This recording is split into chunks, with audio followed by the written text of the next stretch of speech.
कश्मीर एक जन्नत है, लेकिन जन्नत के नज़ारे विंटर में आपका दिल जीत लेंगे या फिर समर में आपका मन मोह लेंगे।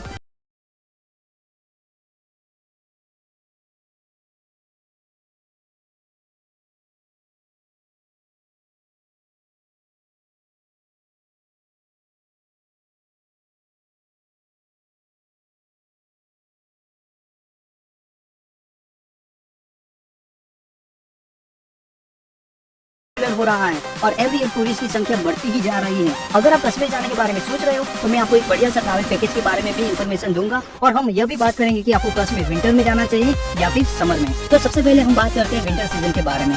कश्मीर में विंटर सीजन मतलब नवंबर से फरवरी तक, लेकिन मेरे हिसाब से January and February is right time to go Kashmir. अगर इस समय द्वारा स्नोफॉल हो गया ना भाई साहब, तो इतना समझ लीजिए कि आपने जिंदा रहते ही जन्नत देख ली। वैसे मैं आपको बता दूं कि विंटर में स्नोफॉल कभी भी हो सकता है।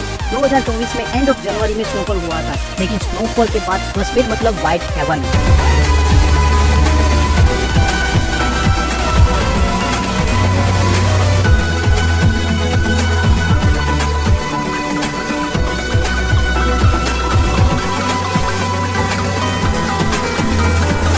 कश्मीर में समर सीजन का राइट टाइम है मई से जुलाई तक, लेकिन May and June month is peak season और सबसे ज्यादा टूरिस्ट भी आपको समर सीजन में ही देखने को मिलेंगे। समर में कश्मीर ऐसा होता है जैसे कि कुदरत ने हरे रंग से पूरे कश्मीर को सजा दिया है। Mountains, मीडो, garden, trees, valley etcetera, जहाँ देखो सारे नेचुरल चीजें आपको ग्रीन कलर में ही देखने को मिलेगी और उसमें भी बहती हुई नदी का क्रिस्टल क्लियर पानी चार चांद लगा देता है। समर में सारे टूरिस्ट अट्रैक्शंस ओपन होते हैं और कश्मीर इतना प्यारा लगता है कि आप खुद ही महसूस कर पाओगे कि क्यों कश्मीर को धरती का स्वर्ग कहते हैं।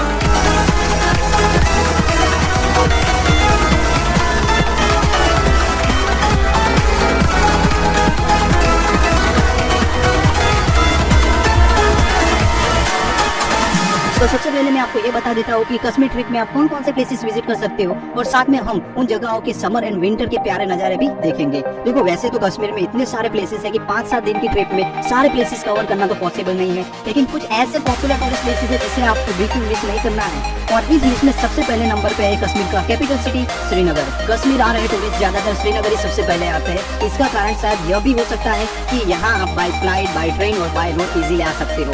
श्रीनगर को आप सेंट्रल सिटी समझ लीजिए, जहाँ से बाकी के सारे टूरिस्ट डेस्टिनेशन इजीली जा सकते हो। अब हम बात करते हैं कि श्रीनगर में आप कौन कौन से प्लेसेस विजिट कर सकते हो और इस लिस्ट में सबसे पहले नंबर पे है डल लेक, जो पूरे कश्मीर के साथ साथ पूरी दुनिया में भी पॉपुलर है। और यहाँ का शिकारा राइड का एक्सपीरियंस आपको हमेशा याद रहेगा। शिकारा राइड ओनली 500 रुपीज से स्टार्ट होता है, जो डिस्टेंस और व्यू पॉइंट के हिसाब से प्राइस चेंज होती रहती है। अगर आप किसी पैकेज से ट्रैवल कर रहे हो तो आपके पैकेज में शिकारा राइड 45 मिनट से 1 घंटे के लिए कॉम्प्लीमेंट्री भी होता है। डल लेक में एक और एक्सपीरियंस है जो आप ट्राई कर सकते हैं और वो है हाउस बोट। डल लेक के बीच में रहना, खाना पीना, बैठना शायद आपको लाइफ टाइम के लिए बहुत सारी मेमोरीज भी दे सकता है।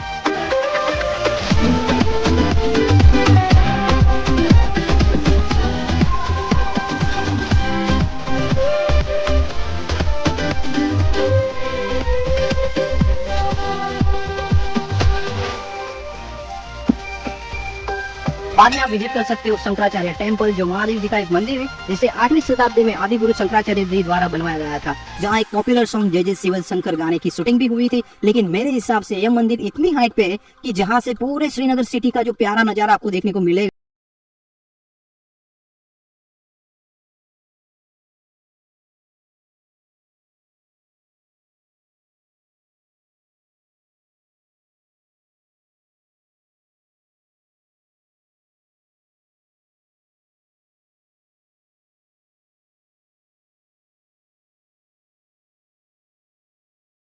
समर में ज्यादातर एक जैसा ही लगेगा, लेकिन कुछ कुछ जगह है जहाँ पे आपको विंटर में स्नो मिलेगा, जैसे कि चश्मे शाही गार्डन। देखो इस वीडियो में मैं किसी भी जगह की एंट्री टिकट, टाइमिंग या हिस्ट्री के बारे में बात नहीं करूंगा, क्योंकि उसके लिए मैंने ऑलरेडी सेपरेट वीडियोस बनाए हुए हैं जो आप मेरे चैनल पे भी देख सकते हो। इस वीडियो का मेन पर्पज यही है कि कश्मीर विंटर में कैसा लगता है और समर सीजन में कैसा दिखता है। श्रीनगर में काफी सारे गार्डन है, जैसे की Shalimar garden, tulip garden, botanical garden, rose garden, Nishat garden etcetera. लेकिन मेरे हिसाब से आपको निशात गार्डन जरूर विजिट करना चाहिए। पहाड़ों की गोद में बना हुआ है प्यारा सा बाग आपका दिल जीत लेगा। समर एंड विंटर में यहाँ के नज़ारे कुछ अलग ही देखने को मिलते हैं।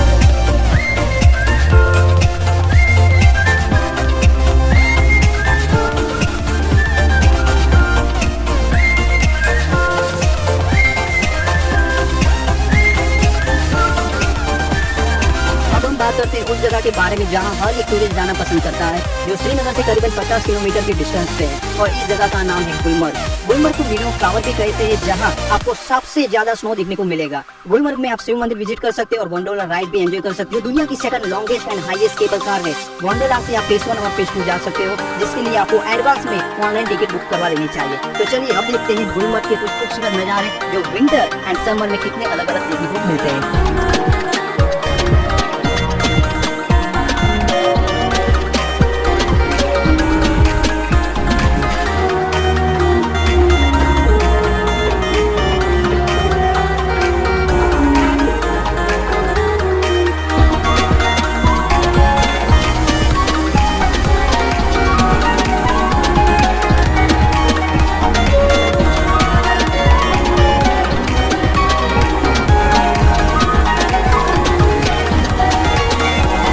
अब हम बात करते हैं सोनमर्ग के बारे में। जो कुछ लोग अपनी कश्मीर की ट्रिप में स्किप कर देते हैं, लेकिन मेरे दोस्त, अगर आपको सही में कश्मीर देखना हो ना, तो सोनमर्ग आपको जरूर विजिट करना चाहिए। श्रीनगर से करीबन 80 किलोमीटर के डिस्टेंस पे है सोनमर्ग, जहां आप थाजीवास ग्लेशियर या फिर जोजिला पास भी विजिट कर सकते हो। हिमालयन माउंटेन रेंज का सबसे प्यारा नजारा कश्मीर में आपको सोनमर्ग से ही देखने को मिलेगा। समर में तो आप सोनमर्ग और सराउंडिंग प्लेसेस इजीली विजिट कर पाओगे, लेकिन विंटर में यहाँ इतनी स्नो होती है कि आप खुद देखकर हैरान रह जाओगे।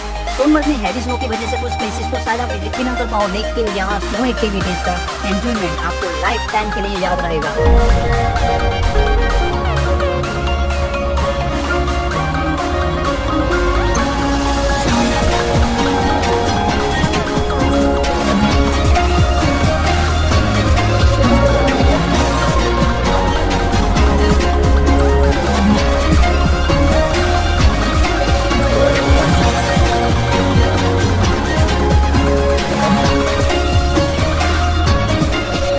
अब हम बात करते हैं एक ऐसी जगह के बारे में जिसके लिए आपको मिनिमम 2 दिन चाहिए, और उस जगह का नाम है पहलगाम। देखो, गुलमर्ग या फिर सोनमर्ग तो आप एक दिन में विजिट कर सकते हो, लेकिन पहलगाम में बाइसन वैली, जिसे मिनी स्विट्जरलैंड कहते हैं, एबीसी वैली मतलब आरू वैली, बेताब वैली एंड चंदन वैली भी एक्सप्लोर कर सकते हो। पहलगाम में लीडर रिवर का जो प्यारा नजारा आपको देखने को मिलेगा, वो आपका दिल जीत लेगा। मेरे हिसाब से पहलगाम एक ऐसी जगह है जहाँ आपको समर एंड विंटर दोनों सीजन में बहुत मजा आने वाला है। तो चलिए पहलगाम के कुछ पॉपुलर डेस्टिनेशन के प्यारे